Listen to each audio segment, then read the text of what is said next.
আওয়ামী লীগের শাটডাউন কর্মসূচি, ঢাকার সাভারে পুলিশের করা নিরাপত্তা। আন্তর্জাতিক অপরাধ ট্রাইব্যুনালে মানবতা বিরোধী অপরাধের মামলায় শেখ হাসিনা ও অন্য দুই আসামির রায় ঘোষণাকে কেন্দ্র করে আজ 18 নভেম্বর কার্যক্রম নিষিদ্ধ আওয়ামী লীগের পক্ষ থেকে শাটডাউন কর্মসূচি ঘোষণা করা হয়েছে।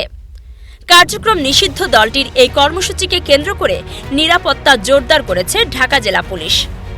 নিরাপত্তার অংশ হিসেবে সাভারের পাকিজাকাটায় বিভিন্ন যানবাহনে তল্লাশি কার্যক্রম পরিচালনা করছে ডিবি উত্তর ও থানা পুলিশ। তবে এদিন ভোর থেকে ঢাকা আরিচা মহাসড়ক সহ সাভারের গুরুত্বপূর্ণ সড়ক মহাসড়কগুলোতে গণপরিবহন চলাচল স্বাভাবিক লক্ষ্য করা গেছে। সরজমিনে ঘুরে দেখা যায় ঢাকা আরিচা মহাসড়কের ঢাকামুখী লেনে বসানো চেকপোস্ট থেকে ঢাকামুখী বিভিন্ন গণপরিবহন, বিশেষ করে মাইক্রোবাস ও মোটরসাইকেলের যাত্রীদের তল্লাশি করছে পুলিশ। ঢাকা জেলা পুলিশ সুপার আনিসুজ্জামান বলেন, তথাকথিত এই শাটডাউন জনগণ মানবে না।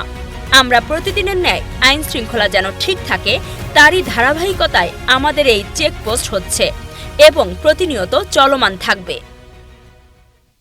শাটডাউন শব্দটি আসলে শুধুমাত্র শব্দের মধ্যে সীমাবদ্ধ। আপনি যদি ক্যামেরাটা ঘোরান দেখেন প্রচুর গাড়ি ঘোড়া চলতেছে, মানুষজন স্বাভাবিক জীবনযাপন করছে, অফিস আদালত করছে, ব্যবসা বাণিজ্য সবই চলতেছে।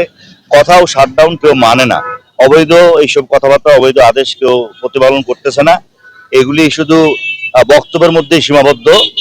আমরা এগুলিকে আমলে নেই না। আমরা আমাদের যে প্রতিদিনের আমাদের পুলিশের যে কাজ, আইন শৃঙ্খলা পরিস্থিতি স্বাভাবিক রাখা, জনশৃঙ্খলা নিরাপত্তা বিধান করা, এটি আমরা করে যাচ্ছি, করে যাব। আমরা আমাদের দায়িত্ব পালনে বদ্ধপরিকর। আমরা আজকেও যেমন করছি, কালকেও করব, পরশুও করব।